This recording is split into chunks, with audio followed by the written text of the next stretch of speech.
അതായത് പത്മനാഭസ്വാമി ക്ഷേത്രം നമുക്കറിയാം ഏറ്റവും കൂടുതൽ വളരെ നന്നായി പുരാതന കാലം മുതൽ തന്നെയുള്ള എല്ലാ ആചാരങ്ങളും എല്ലാ അനുഷ്ഠാനങ്ങളും അതുപോലെ തന്നെ പരിപാലിച്ചു പോകുന്ന ക്ഷേത്രങ്ങളിലൊന്നാണ് ശ്രീ പത്മനാഭസ്വാമി ക്ഷേത്രം. സങ്കല്പം അനുസരിച്ച് പുത്തരിക്കണ്ടത്ത് വിളയുന്ന നെൽക്കതിരുകളാണ് ഭഗവാന് നിറപുത്തരിക്കായി അവിടെ പ്രയോജനപ്പെടുത്തുന്നത്, അതിനെ ഉപയോഗിക്കുന്നത്.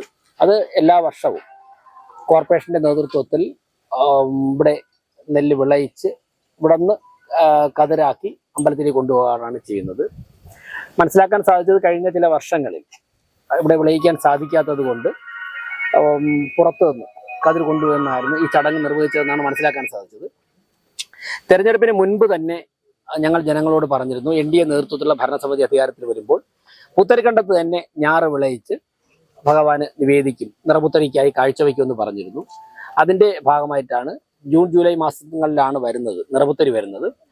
അപ്പോൾ വിളയുന്നതിന് പാകമാകുന്നതിന് വേണ്ടി ഇപ്പോൾ തന്നെ ഈ ഏപ്രിൽ മാസത്തിൽ തന്നെ നടേണ്ടതായിട്ടുണ്ട്. നമ്മുടെ പാളയം കൃഷി വകുപ്പ് മേധാവികൾ ഉൾപ്പെടെ ഇവിടെയുണ്ട്, അഗ്രികൾച്ചർ ഓഫീസർ ഇവിടെ ഉണ്ട്. ശാസ്ത്രീയമായി അവരുമായി ചർച്ച ചെയ്ത് സംസ്ഥാന കൃഷി വകുപ്പിന്റെ ഉദ്യോഗസ്ഥരുടെ ഉൾപ്പെടെ സഹകരണത്തോടെയാണ് ഇവിടെ നിലമൊക്കെ ഒരുക്കി, ഇന്നലെ തന്നെ ഒരുക്കി. അതോടൊപ്പം തന്നെ ഇന്ന് ഞാറ് നട്ടത്. വളരെ സന്തോഷമുണ്ട്. ഈ പുത്തരിക്കണ്ടത്ത് തന്നെ ഞാറ് നട്ട് അവിടെ നിന്ന് വിളയുന്ന നെൽക്കതിരുകൾ പത്മനാഭസ്വാമി ക്ഷേത്രത്തിൽ നിറപുത്തരിക്ക് സമർപ്പിക്കാൻ സാധിക്കുമെന്നുള്ളതിൽ വളരെയധികം ആത്മവിശ്വാസമുണ്ട്, സന്തോഷമുണ്ട്. ആ ചടങ്ങാണ് ഇവിടെ നിർവഹിച്ചത്.